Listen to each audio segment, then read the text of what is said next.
Overall, both these activities were kind of hard for me to work with because I found some of the questions to be a little vague because they would say or, and like one part of the question would apply to me but the other wouldn't.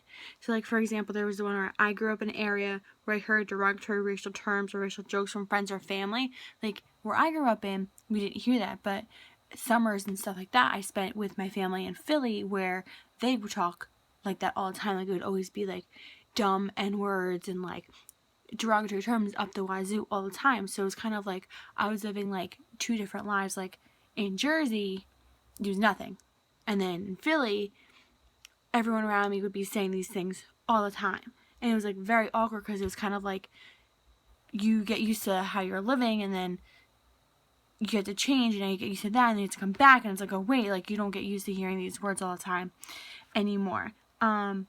Overall, I don't really think that I'm that affected by racism besides growing up in, or partially growing up in the city, because my parents are very open-minded toward other races and other ethnicities and stuff like that.